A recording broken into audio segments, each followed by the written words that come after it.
calidad y compromiso público.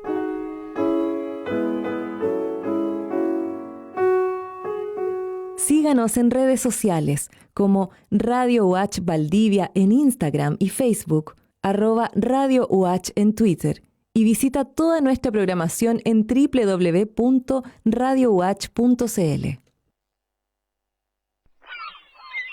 Radio Universidad Austral de Chile presenta Melipulli. Desde el horizonte amplio que ilumina el seno de Reloncaví, la sede de Puerto Montt habla en Radio UH. La mirada universitaria en comunidad. Melipulli. Ya estamos en Melipulli de hoy. Este es la radio de la Universidad Austral de Chile y este es el espacio al que hemos ya titulado, ¿no? Ya le hemos puesto el nombre correspondiente y la idea de este espacio es retomar la conversación que ya nos ha convocado los jueves al mediodía junto a la Dirección de Extensión Científica de la sede Puerto Montt en la región de los lagos, en la capital de la región de los lagos, en Puerto Montt, donde se desarrollan obviamente muchas actividades de estirpe académico, pero que incorporan esta relación especial, esta relación primordial con la comunidad. Lo hemos destacado siempre a propósito de la sede porque nos permiten entender mucho mejor la relación que se establece con las comunidades a partir de su experiencia. Tienen una experiencia, además, en un despliegue territorial que exige la región de los lagos, ¿no? Así que eso ha permitido también conversar de variados temas, o sea, no nos hemos podido repetir. Y eso ha sido un gusto también porque incorpora temáticas que no todos los días están en nuestro espacio. Y hoy vamos a tener la oportunidad de, a propósito de este ejercicio desde la región de los lagos, desde la sede de Puerto Montt de la Universidad Austral de Chile, de mirar el territorio de otra manera, de mirarlo incluso en el tiempo, y quizá destacar el interés, el enorme interés que hay en un área que ya a estas alturas es un área de pregrado de la universidad en la sede de Puerto Montt, que es el área de la arqueología. Ya existe la Escuela de Arqueología y está el director de escuela con nosotros, el doctor Simón Urbina. Simón, bienvenido, ¿cómo estás? Hola Víctor, bien, ¿y tú? Gracias por la invitación. Qué bueno estar acá Gracias con a ti usted en Melipulli. Sí, bueno, como te decía, vamos a conversar un poco de ello. Tú sabes que además Melipulli, ¿quién mejor para preguntarle acerca de la historia, de la toponimia, digamos, ¿no? De las comunidades? Melipulli es el nombre original de Puerto Montt. Así es. Yo estaba pensando antes de que nos contactáramos que al igual como ha ocurrido en el caso de Valdivia, donde está la sede, la casa central de la Universidad Austral, con este topónimo Guadalafquén, que es un poco el que precede el asentamiento mapuche huilliche que precede a la fundación de la ciudad hispana. En el caso de Puerto Montt, su antecedente directo es Melipulli, un término que algunos historiadores locales han trabajado y que yo creo que está guardando una investigación, una divulgación más amplia para ir encontrando también el sentido de nuestra propia historia, que es esta continuidad milenaria que tenemos en el sur austral de Chile, y lo digo porque en el caso de la región de los lagos, los antecedentes arqueológicos se remontan hasta 14.500 años atrás con Monteverde, que está un sitio arqueológico que está ubicado en la comuna de Puerto Montt, en la cuenca del río Maullín. Entonces tiene una potencia que queremos descubrir, este término Melipulli, su significado social, económico, geográfico, paisajístico, y también esto coincide, como tú señalaste al comienzo, con la creación de la carrera de arqueología, así que creemos estar en el mejor lugar para comenzar este viaje, esta indagación. Sin duda, y saludar a la comunidad además académica de la sede, en especial la comunidad estudiantil, académica, funcionarios de la Escuela de Arqueología. Corren malos tiempos prácticamente para todo. Para la arqueología parece que corren buenos tiempos. Sí, yo te puedo decir que para la escuela en particular y para la sede, que es en la cual la sede de Puerto Montt, en la cual nosotros trabajamos, que es una sede grande, una macrounidad en términos demográficos, una de las macrounidades más grandes de la Universidad Austral, han sido tiempos de muchos ajustes, de diálogo, de esfuerzo. Nuestro trabajo ha aumentado, obviamente, en las condiciones de cuarentena, de cuidado. Ha sido un proceso de aprendizaje intensivo, difícil, pero también hemos sacado grandes lecciones y estamos también haciendo muchas cosas que para nosotros podían resultar novedosas el año pasado. Estamos iniciando proyectos de investigación, un catastro de sitios arqueológicos en la provincia de Chiloé y Yanquihue, que luego podemos comentar más en profundidad. Y también estamos haciendo un ciclo de charlas que se llama Arqueologías desde el Sur en mayo y junio, con charlas todos los viernes a las 7 de la tarde, que han tenido un éxito que nosotros valoramos muy bien en conjunto con la Dirección Museológica, y creo que eso para la sede y para la universidad en general ha tenido consecuencias muy positivas. Estamos divulgando la arqueología que hacemos desde el sur austral de Chile con un público de Sudamérica, con asistentes del hemisferio norte, de Oceanía, jóvenes, estudiantes del segundo ciclo básico, de enseñanza media, que se están comenzando a interesar por la arqueología, y estamos tratando de utilizar un lenguaje abierto, poco tecnificado, para conversar los días viernes, y nos hemos dado cuenta que la arqueología, claro, es mucho más que solo nuestro trabajo de producir publicaciones y nuestras propias carreras profesionales en forma individual, y eso nos tiene muy felices, nos ha conectado con la comunidad de la región de los lagos fuertemente. Las experiencias se han replicado en otras universidades, y creo que ese espíritu que tiene la sede de Puerto Montt de tener que atreverse a innovar, de hacerse a la mar con ciertas iniciativas, es algo que la escuela está tomando bien en serio. Claro, y será por algo también, o sea, será que tenemos una necesidad por dialogar al respecto, y será porque no la hemos cubierto adecuadamente. O sea, venimos de un déficit respecto de nuestro propio territorio con esta mirada, ¿no? O sea, tú mencionabas Monteverde, cuánto impacto tiene acá en el territorio al final, en la educación, por ejemplo, en la cultura en general, un hallazgo de ese tipo, que sabemos que a nivel global sí tiene un impacto en las comunidades científicas. Sí, yo creo que uno usa a esta altura Monteverde como un ejemplo paradigmático.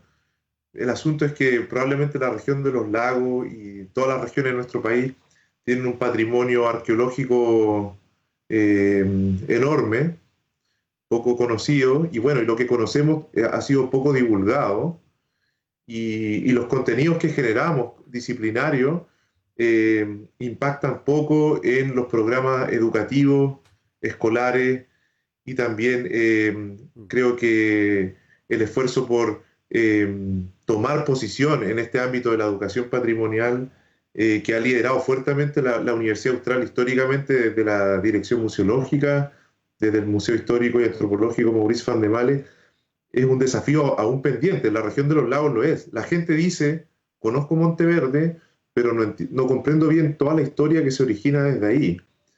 Y yo creo que para la Escuela de Arqueología en particular de nuestra universidad, el desafío es generar un relato, más que únicamente poner un punto en una cartografía y decir lo antiguo que es. O sea, lo importante aquí es poder generar un diálogo íntegro, amplio, sobre nuestra propia historia, sin discontinuidades, sin estos cortes disciplinarios que muchas veces vemos entre antropólogos, la antropología, la historia y la arqueología, que se van repartiendo nuestra historia humana. Y yo creo que los desafíos son gigantescos. Como tú dijiste al comienzo, la región de los lagos es una región enorme. Son 4 provincias que se complementan, pero con sus propias particularidades e identidades. Y así como Monteverde está muy presente en el conocimiento colectivo, deben haber cientos de espacios arqueológicos y patrimoniales que las comunidades quieren rescatar y legar a sus descendientes.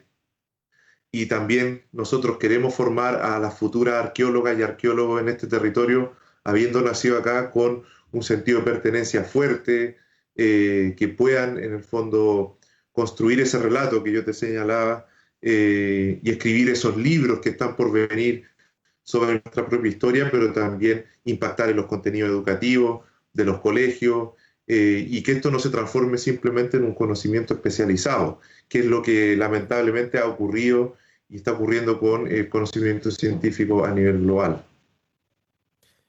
Claro, de hecho ese es el punto, ¿no? O sea, el impacto en la formación incluso de los niños, de los más pequeños. Y hay bonitas experiencias que tú conoces, la experiencia de la Guada acá en la comuna de Corral. Uno puede ver en pequeños proyectos que parecen pequeños en dimensión cuando uno mira la cantidad de personas involucradas, pero la verdad es que son inmensos desde el punto de vista de las posibilidades de mirar el territorio. Y en el caso de Monteverde, que es el otro extremo, ¿no? Es una mega noticia, digamos, ¿no? De titular internacional. Uno ve también que sucede esto, ¿no? De que nos retraemos un poco respecto de lo que está allí y que nos podría ser útil en términos de formación para todos, digamos. Incluso yo me imagino, por ejemplo, cómo, por eso también funcionan estas cosas, digamos, como en las charlas abiertas, ahora se ha dado mucho, ¿no? En el área de la ciencia en general, llega gente adulto mayor, qué sé yo, gente que uno diría dejó ya su etapa formativa. La verdad es que no es así. Y hay un campo, un área para retomar la tradición y la cultura, también por la vía, ¿no?, de la conversación. Y eso es muy propio del sur, digamos. Ahí hay una cultura muy, muy propia. Y yo te quería preguntar acerca de cómo trabajan los arqueólogos al final, porque nosotros tenemos la idea, o quizá tenemos más cercanía con la antropología, por la tradición académica que tiene acá en Valdivia. Pero ¿cuánto de eso también hay en la arqueología?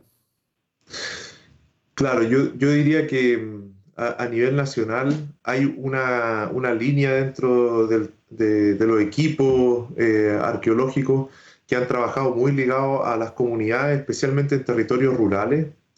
Es una línea que se llama etnoarqueología, en donde el conocimiento se construye de forma colectiva y mucho de la información que se obtiene de los estudios de campo se utiliza para entender cómo viven las comunidades actualmente y viceversa. Se hace una especie de estudio regresivo desde el presente hacia el pasado.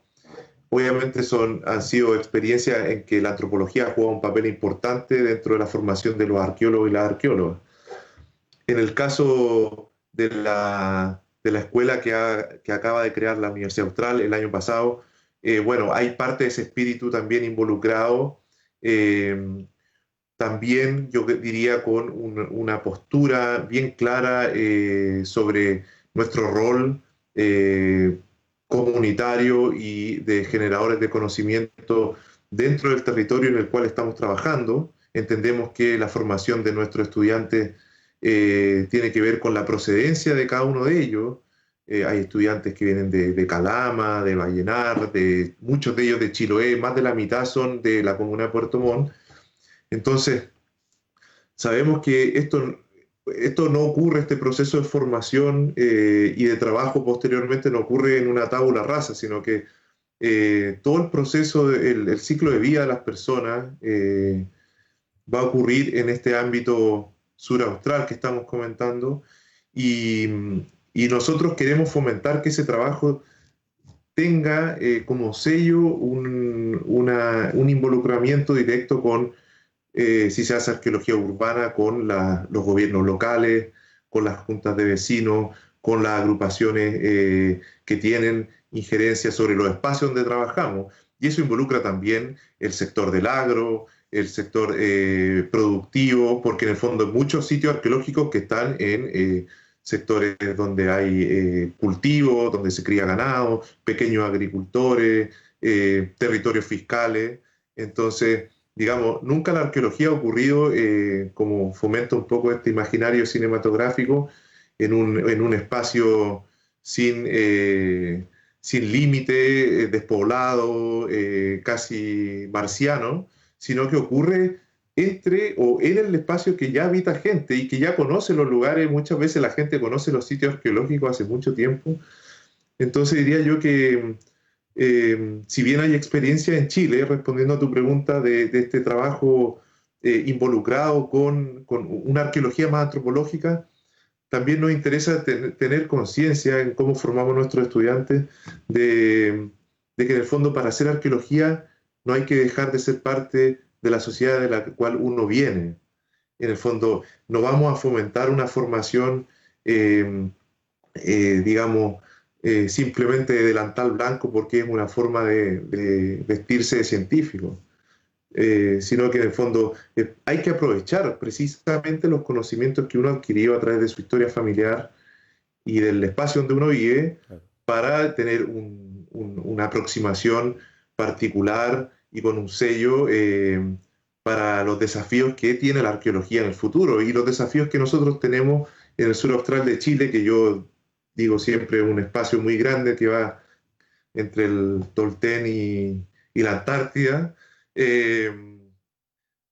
Es abrir zonas que están completamente inexploradas, desconocidas, y también hacer arqueología en los espacios que siguen habitados hoy, como son nuestras ciudades, nuestros pequeños pueblos, los espacios rurales, y no solamente esta arqueología, como te digo, más televisiva, que es la de los espacios indómitos, que son un poco las que hemos visto en las películas, sino que una arqueología de nuestra propia historia, de nuestros propios territorios, de nuestra propia vida.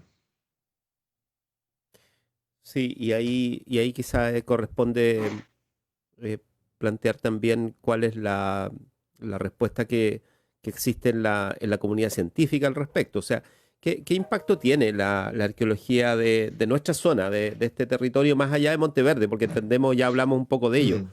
Pero Sí. Respecto tú mencionabas la Patagonia en general, yo pienso en todas estas culturas que son asociadas al mar, pero también a la montaña, a los fiordos, qué sé yo, los lagos, en el caso nuestro. O sea, hay una posibilidad de entender los asentamientos humanos en la historia enorme, digamos, en toda esta zona patagónica. Además, porque no hemos sido precisamente, no sé, un territorio nuevo, digamos, sino por la presencia humana, los pueblos originarios, como se les llama, en el territorio, y luego la conquista, o sea, luego la llegada del europeo y todo lo que ello significó, digamos, y cómo modeló mucha de la cultura que nosotros hemos heredado. Entonces, esa tremenda diversidad territorial, temática, que todavía impactan nuestras formas de relación, ¿qué impacto tiene afuera de Chile? A veces nosotros creemos que nos preocupa solo a nosotros, ¿no? Sí, bueno, este es un tema, yo creo que está presente en muchas de nuestras prácticas. A veces no se discute y y te agradezco que podamos conversarlo acá. Quizás hay que hacerlo más públicamente. En general, a nivel global, la Patagonia es visto como, y es una etiqueta que yo no comparto mucho, como una especie de laboratorio natural. Esa idea hace pensar que en general nuestro país, el desierto, la zona austral, son zonas despobladas, que son lugares donde se puede venir a hacer experimentación científica sin tener mucho en cuenta su historia humana, cultural. Diría yo que la relevancia de nuestro espacio patagónico, sur austral, es justamente lo que tú dices, tener una historia de larga duración, milenaria, como muchas otras partes de América, con excelentes niveles de preservación, es decir, donde realmente podemos encontrar evidencia de nuestros antepasados, También podemos estudiar esta adaptación al bosque que ha existido y que marca uno de los sellos de tanto las culturas canoeras como terrestres, más cordilleranas o de las pampas argentinas, que probablemente no podemos conocer en otras áreas biogeográficas del continente. Y también algo que mencionaste tú, Víctor, que tiene que ver con nuestros vínculos con la historia más global, que son procesos difíciles, críticos en la historia humana, que tienen que ver con procesos de invasión, conquista, formación de los estados nacionales. Y ahí hay un tema que es la arqueología de nuestra universidad o la línea de trabajo que podemos abrir en una arqueología chilena muy centrada en la prehistoria, es justamente estudiar los procesos de globalización en toda su complejidad, en los tiempos difíciles y en los tiempos buenos, quiero decir, no centrándonos exclusivamente del siglo XV o el siglo XVI para atrás, sino que estudiar el periodo colonial en toda su dimensión, el rol de la isla de Chiloé, del mar interior, el rol de la ciudad de Osorno, de Castro, en el siglo XVI, obviamente, y creo que es un tema hoy día muy publicitado, el Estrecho de Magallanes, el rol articulador bioceánico de estas dos grandes cuencas, el Océano Atlántico y el Océano Pacífico, a lo largo de la historia humana. Nosotros tenemos una oportunidad gigantesca ahí de, con procedimientos, con marcos teóricos de la antropología, la arqueología y la historia, dar cuerpo a programas de investigación, formación de estudiantes que provengan de esos espacios, en estos espacios que han recibido, digo yo, de parte de la arqueología al menos, una atención mucho más ligada a la prehistoria y no tanto a los siglos recientes y a nuestra historia reciente. Yo creo que hoy día que se está celebrando el 5º centenario, por ejemplo, de la vuelta de la circunnavegación de Magallanes, Claro. el Estrecho de Magallanes es un espacio fantástico donde nosotros podemos comenzar a estudiar, y solo por mencionar algunos temas, tanto los primeros intentos de colonización de Sarmiento Gamboa, el viaje de Magallanes, por supuesto, el viaje de Darwin, que dejó varios sitios arqueológicos a través del estrecho, y obviamente uno de los temas más importantes para nosotros como país, cómo el Estado chileno también hizo un ejercicio de colonización que fue muy duro, muy crítico para las poblaciones indígenas y que en el fondo ha dado origen a la sociedad actual. O sea, nosotros somos el resultado de todos esos procesos, y eso lo digo hablando ampliamente de todo el territorio nacional, y eso involucra obviamente al territorio argentino. Entonces yo creo que ¿qué podría implicar a nivel global esta arqueología del sur austral? Yo creo que, bueno, entrar a discutir, a conversar y a proponer interpretación o lectura alternativa justamente sobre estos procesos que son cruciales para todos, para la humanidad y para nuestras sociedades actuales. Claro, claro, incluso si uno agrega a eso que, o sea, estaba viendo, por ejemplo, esto de que en algún rato ya se va a volver mucho más intenso la conversación sobre el bicentenario cuando se anexa Chiloé, que eso va a ser el 2026, pero yo sé que ya hay discusión al respecto de qué hacer, porque eso de alguna manera es reciente, ¿no? Así es. Bueno, yo diría que estas celebraciones centenarias son tradicionales, se han celebrado de muy distinta manera.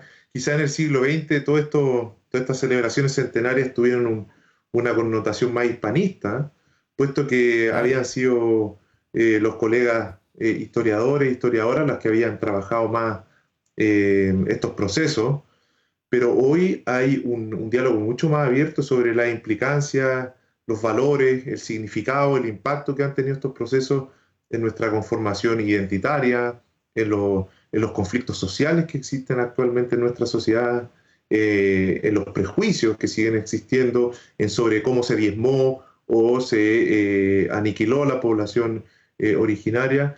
Entonces diría yo que en el caso de Chiloé o en el caso de Magallanes, que están justamente revisando celebrando, algunos dicen que no hay mucho que celebrar, pero que en el fondo se está creando un ambiente de discusión y que yo digo tiene que ser en un contexto de diálogo y con información sobre la mesa, obviamente, tiene que ser un diálogo informado y respetuoso. La arqueología tiene un rol clave que jugar y en el caso de Chiloé, bueno, esperemos que aquí al 2026 tengamos algo de trabajo en Castro, que es un área urbana, que desde no solo la Fundación Hispana, sino que mucho antes hay gente viviendo en ese sector y conocemos muy poco aún. La arqueología de Chiloé, digamos, está completamente por hacerse. Es una oportunidad muy, muy grande para nuestra universidad poder iniciar ahí programas de investigación, además por el rol que juega Chiloé dentro de la Patagonia, como núcleo cultural, como le llama mi colega y tocayo Simón Sierra Alta, que trabaja en el Museo de la Universidad. Chiloé juega un rol clave en la historia de toda la Patagonia. Sus poblaciones han ocupado, han trasladado su cultura, sus tradiciones a todo el cono sur.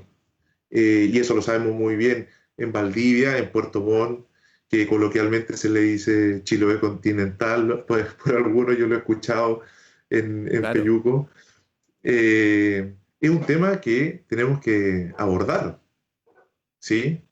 Lo mismo, y haciendo un contrapunto con lo que conversamos antes, bueno, ¿qué hay de lo que vemos en Monteverde o en muchos sitios muy antiguos en la cultura chilota o en la cultura mapuche, huilliche, contemporánea? O sea, ¿cuáles son esos elementos que han permanecido y cuáles son aquellos elementos que se han perdido también? Claro, de hecho yo miraba que tú has trabajado, de hecho, la idea de los asentamientos urbanos, ¿no? Y estamos hablando del siglo XVI, o sea, en el sur de Chile prácticamente todas las ciudades medianas como la nuestra, como Valdivia, pero también está el caso de Castro, Osorno, no sé, hasta Chillán, Concepción, o sea, Villarrica, son todas del siglo XVI, ¿no? exacto. Sí, yo diría que más que un interés por un tema científico, porque en realidad el urbanismo colonial es un tema que se trabaja, es un tema clásico, digamos, dentro de la antropología y la arqueología moderna. Tiene que ver también con esta idea que yo te comentaba de trabajar en los lugares que uno vive, de hacer arqueología del lugar en que uno está situado y usar aquello en lo cual uno se relaciona cotidianamente con el proceso de investigación y de generación de conocimiento nuevo y útil. Es decir, ¿para qué quiero hacer arqueología en ciudades? Porque igual es difícil, tengo que pedir muchos permisos, a veces no se puede, los proyectos Claro. de renovación urbana impactan, destruyen los sitios, hay muchas complicaciones administrativas.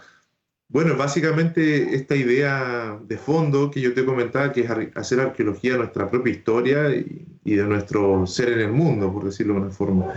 Pero volviendo al punto ya más disciplinario, claro, para nosotros hacer arqueología en nuestras ciudades como una forma de poner en primera plana el trabajo arqueológico, esta otra versión del trabajo arqueológico, no solo prehistórica, no solo de los espacios alejados, silvestres, de los laboratorios naturales, es hacer arqueología de nuestra propia sociedad, de nuestras diferencias, de que la segmentación en estratos, en estamentos sociales, no es una creación del Estado moderno, no es solamente del siglo XX o el siglo XXI, no es solamente en el fondo producto de esta organización estatal que tenemos hoy.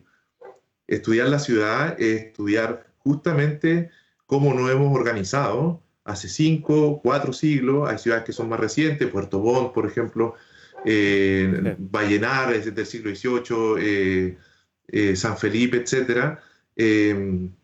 Yo pienso que ahí tenemos un espacio en donde además la arqueología podría dialogar con otras ciencias sociales y humanidades en una forma mucho más directa, porque yo conservo la esperanza, y esto lo conversamos mucho con el equipo de la universidad, con mis colegas del museo también, es que en el fondo nuestra disciplina va a tener sentido el día que comencemos a a impactar en la formación, en la educación básica y media en nuestros colegios.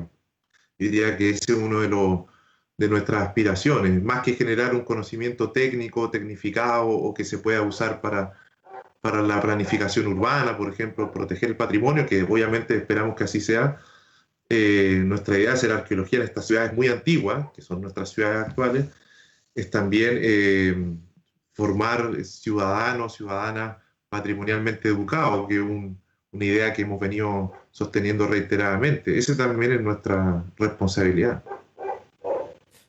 Yo sé que además estamos conversando con Simón Urbina, director de la Escuela de Arqueología de la Universidad Austral de Chile, en la sede de Puerto Montt, en este Melipulli del jueves al mediodía que nos permite viajar por este territorio amplio y en el tiempo también. Y Simón, yo sé que ustedes también trabajan la noción de, no sé cómo llamarle, pero entiendo que es esto de que como tú analizas la historia y los vestigios de la historia,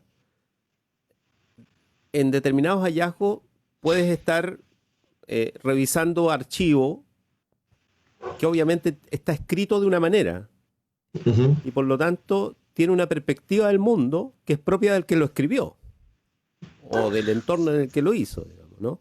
¿Cómo dialogan con esas dificultades? Bueno, una de las características del trabajo que se ha realizado por los etnohistoriadores, las etnohistoriadoras en Chile o la gente que trabaja en arqueología histórica es trabajar tanto con sitios arqueológicos, que son estas evidencias materiales, vestigios en superficie o enterradas en el suelo de casas, templos, cementerios, etc. Y el estudio de los archivos documentales, ¿verdad? Este trabajo combinado con fuentes de diversa naturaleza, materiales por una parte y documentales por otra, permite hacer un contrapunto, un contraste permanente entre, bueno, qué nos dice nuestras basuras, nuestros vestigios y qué dicen los documentos sobre, en ciertas ocasiones, estos mismos espacios. Este término Melipulli o Guadalafquén, en el caso de Valdivia, Melipulli en el caso de Puerto Montt, son términos que se han recuperado de los archivos documentales o que se han transmitido por la tradición oral o han quedado en la toponimia y a veces están en las cartas del Instituto Geográfico Militar o en otros mapas administrativos.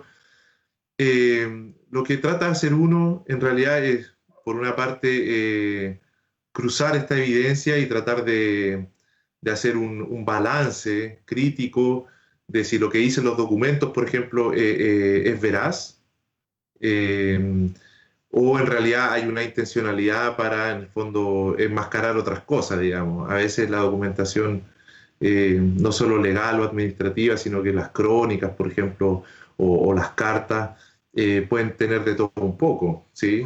Es lo mismo que hoy las noticias, o sea, uno ve la noticia y dice, bueno, esto será así o no será así, y quizás siempre hay que ir un poco más allá de la información literal para saber qué piensa la persona o si realmente lo que uno lee o escucha es veraz. Lo mismo sucede con los vestigios arqueológicos. En el fondo uno encuentra un fuerte español o vestigios de una ruca mapuche y se pregunta, bueno, ¿esta es una casa aislada en el espacio? ¿O esto es una aldea? ¿O es un centro ceremonial? ¿O es un espacio mucho más relevante a nivel regional? Uno tiene que en el fondo permanentemente desafiarse a no quedarse con las primeras líneas o con la literalidad de las palabras o de las cosas. Sí. Y yo diría que, claro, uno le pone la etiqueta a esto como pensamiento crítico, pero yo creo que es un ejercicio que uno aprende a través del tiempo, no solamente cuando uno se forma, estudiando en pregrado o haciendo posgrado, sino que también es parte del trabajo colectivo de reflexión, interpelación propio del trabajo en equipo que uno tiene.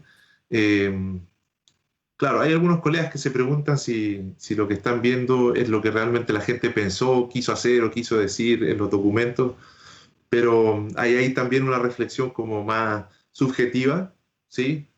Sobre las valoraciones propias o EMIC, le llaman los antropólogos, una valoración como en la posición de la gente que uno está estudiando. Pero creo que hoy la arqueología al menos está más abocada quizá a reconstruir estos procesos históricos o a conocer aspectos más microscópicos de la vida humana. No sé, qué cocinó esta gente, qué comió, había metalurgia o no había metalurgia, cómo vivieron los primeros valdivianos en el siglo XVI. Tenían casas de piedra, tenían casas de madera, cómo techaban sus casas, con teja, con paja. La paja era intercambiada con las poblaciones mapuche, o la teja era traída desde Panamá o Lima, o era fabricada acá. Ese tipo de preguntas quizás un poco más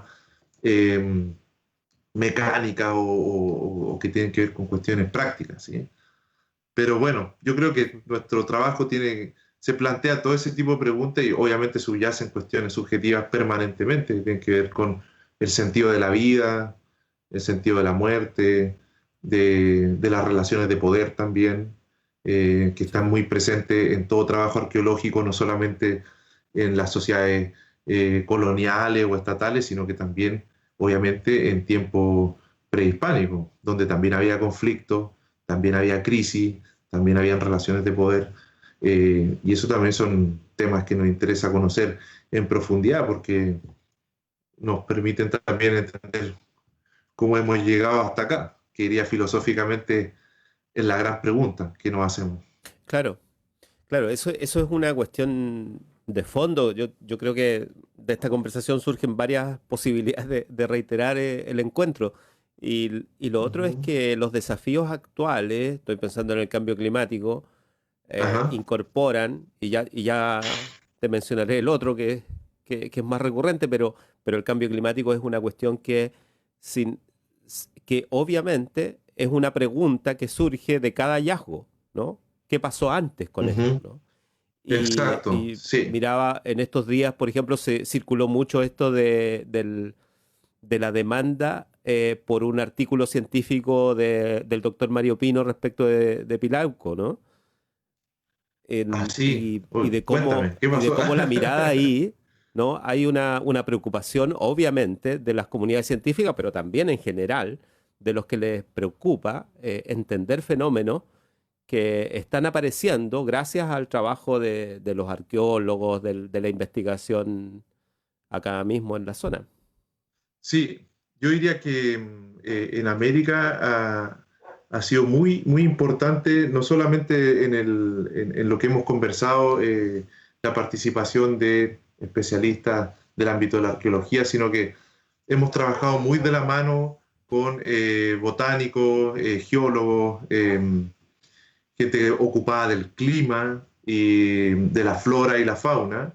En la historia americana los cambios climáticos han sido recurrentes, terribles en ciertas ocasiones, muy rigurosos y drásticos, y muchos de nuestros cambios históricos y nuestros cambios en la forma de organizarnos, desde, podría decir, desde las pequeñas bandas de cazadores-recolectores o de recolectores-mariscadores a organizaciones más llamadas jefaturas, señoríos o sociedades estatales, han ocurrido en el contexto de cambios climáticos muy, muy importantes y que han dejado huella, no solo en los sitios arqueológicos, sino que en el sedimento volcánico, en el fondo de los lagos, en las cuevas, o en el fenómeno del Niño, en las costas de Perú, por ejemplo, o en grandes terremotos que han despoblado zonas completas, valles completos, y esa gente se ha ido a vivir a otras partes y se han generado procesos de migración, que es otro de los grandes temas, junto con el cambio climático, que podríamos discutir con información arqueológica hoy, pero diría yo que el cambio climático ha estado siempre dentro del conjunto de factores que han permitido reconstruir la historia americana y global como un elemento central. Yo puedo decir, en el caso, por ejemplo, en Monteverde, que el retiro de los hielos, por ejemplo, este periodo más cálido que permitió este retroceso de la glaciación, permitió probablemente que mucha gente se asentara y conociera en toda su variedad la zona de los bosques australes, y de esta forma generar una tradición que hasta hoy día nos acompaña, una tradición cultural, humana muy importante relacionada con los bosques, que es la tesis que ha sostenido el equipo de la doctora Leonora Adán, especialmente con sus investigaciones de los periodos arcaicos o de las culturas alfareras más tempranas, como Pitrén, en que se nota que todo ese conocimiento acumulado del bosque, como digo, relacionado con la desglaciación, por ejemplo, ha permitido una adaptación a estos territorios del cual nosotros somos herederos. Por otra parte, en el caso de Pilauco, que tú mencionabas, Víctor, podemos conocer incluso cataclismos planetarios mucho más gigantes, impactantes, como esta caída de elementos extraterrestres, en el fondo, que pudieron impactar la vegetación y la fauna y que habían sido poco conocidos en el hemisferio sur con anterioridad a estos trabajos. Yo diría que uno de los desafíos más grandes que tenemos como universidad, como escuela de arqueología, es poder complementar todas estas perspectivas que hemos comentado en equipos interdisciplinarios, en donde en realidad podamos integrar esta información sin necesariamente tener que entregarle mayor preponderancia o priorizar un aspecto por sobre otro. Entender la historia humana también significa entender la historia del clima. En el fondo no son cuestiones independientes, diría yo que son claves, y el surgimiento de la civilización americana en los Andes o en Mesoamérica tiene que ver justamente con cambios climáticos rotundos que nos favorecieron en su momento, y bueno, quizás en este momento estamos en un periodo en que quizás este cambio climático hay aspectos terribles, pero hay otros aspectos que pueden jugar a nuestro favor, como por ejemplo que descentralicemos el país y que tratemos de desconcentrar nuestras ciudades más grandes, especialmente por la escasez hídrica o porque se ubican en zonas semidesérticas. Claro, y para eso es tan necesario que circule el conocimiento, de hecho. Simón Urbina está con nosotros, director de la Escuela de Arqueología, en este Melipulli de hoy, en el espacio ya que hemos instalado de la sede de Puerto Montt, aquí en la radio de la Universidad Austral de Chile. Simón, yo te mencionaba al pasar nomás que, claro, las grandes cuestiones del momento, digamos, ¿no? Uh-huh. Tú me dirás si me estoy pasando varios pueblos, como se dice, pero a propósito de pandemias, uh-huh, en la investigación arqueológica, yo supongo que es un tema plantearse la cuestión de la enfermedad, ¿no? Sí. Y para qué hablar de cómo se diezmó y se exterminó, pero me refiero a cómo la llegada, por ejemplo, del europeo implicó la llegada de la enfermedad también. Entonces, como que algo debe haber de eso a propósito de globalizaciones, ¿no?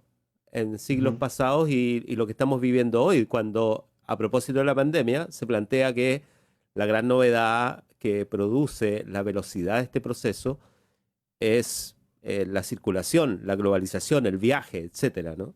Uh-huh. Sí, quizá una de las cuestiones o de las perspectivas que uno asume cuando trabaja como arqueólogo, como arqueóloga, es que uno se da cuenta que las cosas que pasan hoy han pasado antes. Quizás esto es una cosa como muy obvia, pero por obvia hay que decirla igual. Las pandemias obviamente han sucedido muchas veces a través de nuestra historia, así como los procesos migratorios también son procesos milenarios que se han dado en Asia, en el Próximo Oriente, 5.000, 6.000 años atrás.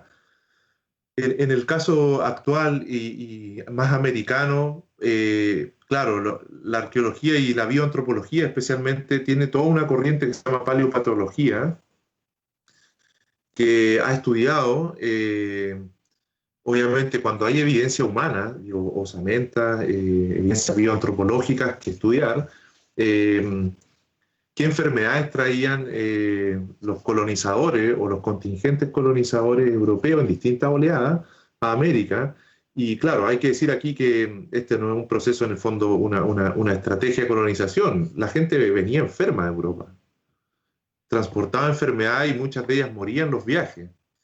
Eh, el contingente humano que vivía en América antes de la invasión y la colonización europea había desarrollado una especie de inmunidad, producto que era más o menos uno, dos o tres grupos humanos que habían en distintas oleadas ocupado el continente. Entonces, bueno, habían defensas para las enfermedades que existían aquí previamente, pero no existían enfermedades para las que se transportaron en el siglo XV y XVI.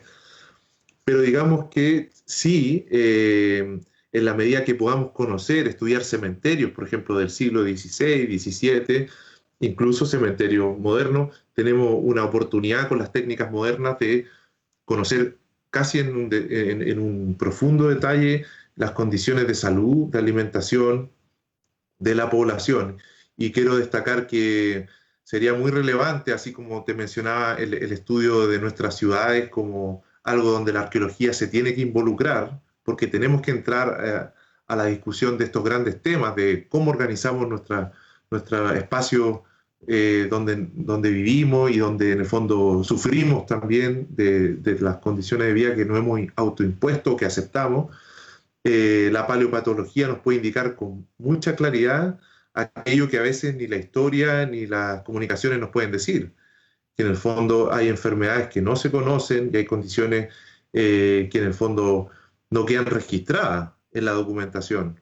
¿Sí? Hay muchos estudios, por ejemplo, en el Cementerio General de Santiago, que dan cuenta de enfermedades que obviamente no han quedado registradas en los archivos sanitarios estatales, digamos.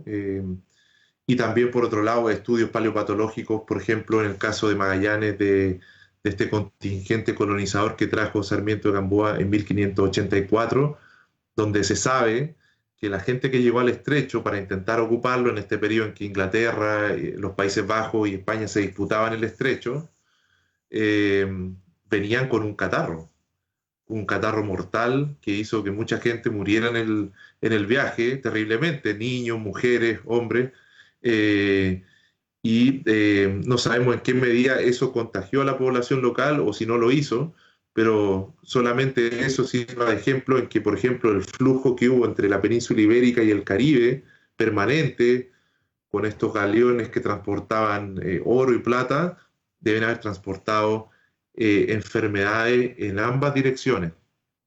Sí, quizás el impacto se sintió más en América, pero las enfermedades en el fondo circularon en ambas direcciones. Este es un tema que hoy yo creo va a adquirir más fuerza y probablemente los fondos de investigación van a estar más interesados en financiar estudios de este tipo. Diría, claro, la vida urbana, el hacinamiento, las epidemias, las migraciones son temas que hoy día podemos enfrentar desde el punto de vista arqueológico. Yo creo que, bueno, esta conversación también me genera idea de qué podríamos hacer, porque estamos en medio de esta historia también. Sí, bueno, es muy interesante la conversación que hemos podido tener aquí con Simón Urbina, director de la Escuela de Arqueología de la Universidad Austral de Chile. Claro, evidentemente no había debate sobre la metodología de manejo de los datos en ese tiempo, ¿no? Pero bueno, no, probablemente arqueólogos no en el futuro. No, pero claro, tengo que decir que grandes epidemias de sarampión, viruela que hubieron en el Virreinato del Perú fueron controladas gracias a la existencia de hospitales. O sea, en el siglo XVI y XVII ya habían hospitales atendidos por órdenes religiosas, había problemas de hacinamiento, había problemas de hambruna, y de alguna otra forma, sin registros estadísticos, sin big data, pero con sufrimiento y con trabajo, se logró superar ese periodo. Pandemias terribles que mataban incluso a los animales domésticos. Entonces, también a veces es bueno, para saber cómo enfrentar el futuro, releer nuestra propia historia. Bueno, con esa frase, digamos que podemos cerrar bien esta conversación. No sé si tienen agenda, porque con la gran cantidad de actividades que han desarrollado y van a seguir haciendo para invitar a la comunidad. Sí, justamente, Víctor, te agradezco la pregunta. El ciclo de charlas que que estamos concluyendo ahora en junio involucra la charla mañana de Constanza Cortés, mañana viernes a las 7 de la tarde. La pueden ver por Facebook Live de la Escuela de Arqueología o inscribirse en charlas.arqueologías@gmail.com. De todos modos, en la página de la Escuela de Arqueología de la Universidad Austral de Chile está toda la información. Este ciclo de charlas termina con una charla de Tom Dillehay sobre la población mapuche prehispánica, su organización social, una charla muy interesante que va a ser el profesor Dillehay, profesor de nuestra escuela, el viernes subsiguiente. Y estamos trabajando en la programación de un nuevo ciclo para los meses de julio y agosto. También quiero destacar que en el fondo la Escuela de Arqueología junto a la Dirección Museológica están trabajando en otros temas que tienen que ver con discutir aspectos del patrimonio, de cómo se maneja el patrimonio y aspectos de la museología regional. Y obviamente quiero aprovechar esta instancia, mandarle un gran saludo a todas y todos nuestros estudiantes que esta semana están en receso y que ha hecho un enorme esfuerzo por estudiar, seguir al día con su asignatura, y yo sé que ese es un esfuerzo admirable que va a retribuir en el futuro, así que también quiero salvarlo a ellos, a todos mis colegas de la Escuela de Arqueología también y de la sede de Puerto Montt, y que este programa Melipulli siga al aire con mucho éxito. Bien, pues ya haremos un especial sobre esa historia, de dónde viene Melipulli, qué podemos contar del origen de ese lugar y todo ello. Un gusto, excelente, Simón. Muchas gracias, como siempre, a la Dirección de Extensión Científica, además, allá en la sede. Nos reencontramos. Chao, chao. Chao, Simón. Nos despedimos nosotros del Melipulli de hoy, invitándolos para el próximo jueves al mediodía. Y, por supuesto, mañana tenemos Canelos al mediodía también. Vamos a conversar un poco de lo que está pasando, también de la historia. Y vamos a tener sorpresas al respecto. Vamos a hablar un poco del Año Nuevo del Sur, como se le ha llamado. Y, por supuesto, vamos a seguir en este esfuerzo los días jueves también al mediodía con Melipulli, que siempre es un gusto. Así que muchas gracias, saludos a todos allá en la sede y nos reencontramos. Nosotros seguimos en Radio Universidad Austral de Chile. Chao. Desde el horizonte amplio que ilumina el seno de Reloncaví, la sede de Puerto Montt habla en Radio UACH. Radio Universidad Austral de Chile presentó